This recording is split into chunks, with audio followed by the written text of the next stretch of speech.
Ask yourself this question. What time is it?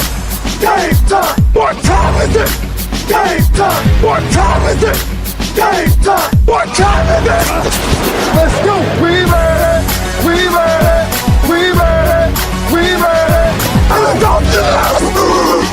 And it's on to us! When I step on the field, I send one message. And this is what it feels like. This is what it feels like.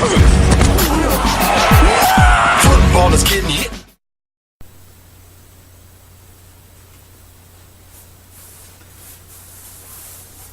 Hi everybody, I'm Shawn Adams. I'm Tony Gaglione. And this is Smacktalk.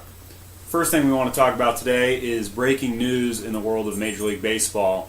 Ryan Braun of the Milwaukee Brewers has been suspended for the remaining 65 games plus the playoffs for an agreement that he failed for steroids, for performance-enhancing drugs.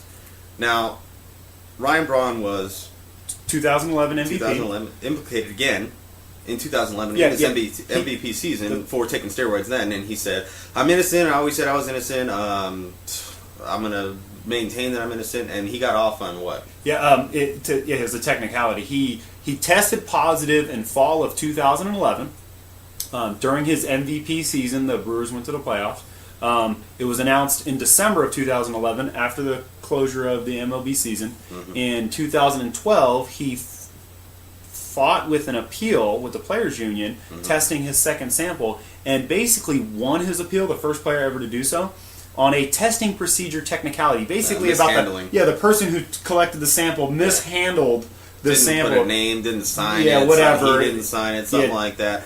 Either way, he got off. It was dirty. It was dirty, and he got off on a technicality. But now it's shown and it's proven that he is dirty. Yeah, he's been taking PED. I take offense to this because I defended this man because I said you got to wait until the appeal happens, and he was proven innocent, and they didn't tell us about the testing technicality. They just said he was dang, and so I was like, see, he's good to go. You know, we had a show back then, like about a year ago, when we were doing it on another website.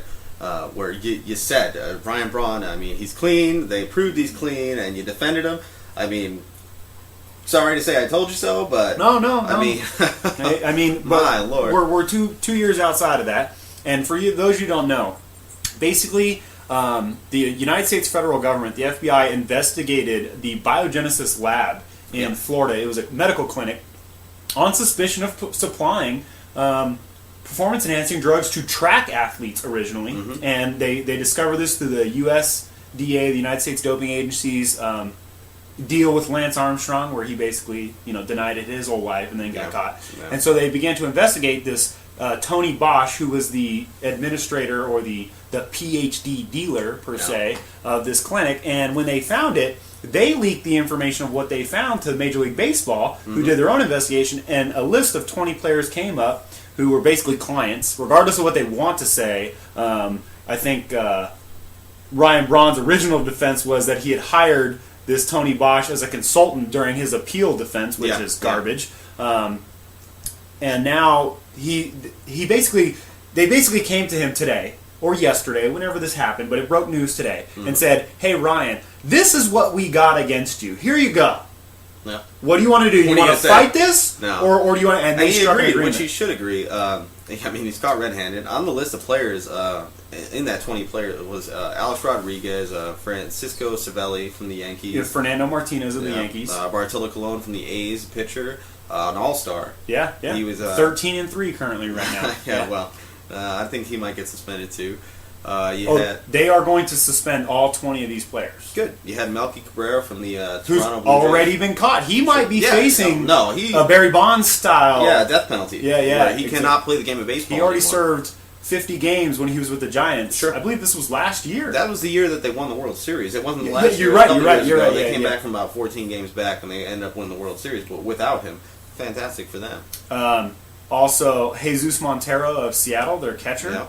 Johnny Peralta of Detroit, and A few other notable names: Everett Cabrera and Yasmani Grandal of San Diego, and then Cesar Pello of the Mets. And then there are also 2 names of free agents who probably will never get signed again. See, but what kills me is you got this Tony Bosch character. He's supplying PEDs, and then he's one person, and on his list of clients, you have 20. Don't you think there are more guys out there supplying PEDs? So, you got 20 players here, you're going to get 20 players with another guy, you're going to get 50 players with another guy, maybe 100 with one guy who's really, really sneaky and really good at what he's doing. It makes me feel like the entire Major League Baseball is cheating. Yeah. Well, but they say if you're not cheating, you're not trying. No. But to make it fair is that, okay, let's go back. Let's look at Pete Rose. Pete Rose has been banished. Well, he's been back now, but he was banished from the Hall of Fame. He's the leading hits leader, and he gambled. Right? And at the time, that's a big-time offense. Now, let's go back to hindsight, because hindsight's always 20/20. Yeah. Other players were cheating using drugs. Chemically manufactured stuff to make the body heal faster, stronger, things like that. Exactly. If you go back to Pete Rose's day and people were using drugs, they'd be banned for life. They wouldn't have a 20-game suspension. No. They wouldn't take it as easy as they do now. No, definitely. I think Bud Selig... It doesn't make any sense to allow somebody to play the game of baseball because they are getting paid millions to play a game. Yeah. Something that you and I would do for free. For free, exactly. I think Bud Selig's soft. Okay, I think in the early 90s he was soft. Yep. Steroids are rampant. All the big name players, Mark McGwire, Sammy Sosa, Barry Bonds, Rafael Palmeiro, exactly. Roger Clemens, they all lied in front of Congress. And I did Pettit. not take steroids. And they Bill Clinton on them. And so he was soft then, but as the government got involved, they basically said, look, we've got to do something. And now they're making, and I don't want to eliminate blame from these guys. It's like they want to make a scapegoat out of these players now to say, we're cleaning up baseball. Well, you should have been cleaning up baseball back in the 90s. Bud Selig's thing is that he thinks that steroids save baseball because baseball was at an all-time low, like hockey. Yeah. People weren't watching baseball anymore. It wasn't America's pastime anymore. Football is now, and always will be from now on, America's pastime. Oh, yeah. But with the Mark McGwire, Sammy Sosa home run chase, Barry Bonds breaking the record, 72 home runs, and beat Roger Maris's record, and as well as smashing Hank Aaron's all-time home run list. And he thinks that brought a lot of attention to baseball, which it did. Yeah, stadiums are filled up, attendance is higher now. But now you have asterisks on everything. On everything. Yeah. Anything past the year 1992 is asterisks. Yeah. Or question marks. Yeah, and the thing is we besides Roger Clemens and Andy Pettit, you haven't really seen many pitchers, but you know that these guys are pitching perfect games. It's out there. And no hitters, they got to be. It's out there. It's out there. It's out there. You have to say it's out there. You said earlier when we were watching MLB Tonight, Curt Schilling. Curt Schilling, I don't want to hear that guy speak. I know you don't pitch on a broken ankle unless you're juiced up on something. I don't care if you got morphine shots, whatever. It doesn't matter how much adrenaline is going through your body. You have You're a not broken throwing ankle. a 97-mile-an-hour fastball with a broken ankle. No. Especially your pivot ankle. The one that you're pushing off the mound with. It doesn't happen like that. Yeah. Well, that's all for our first segment today, guys. I'm Shawn Adams. I'm Tony Gaglione. This is Smacktalk. Thanks Stay for tuned watching. for segment 2.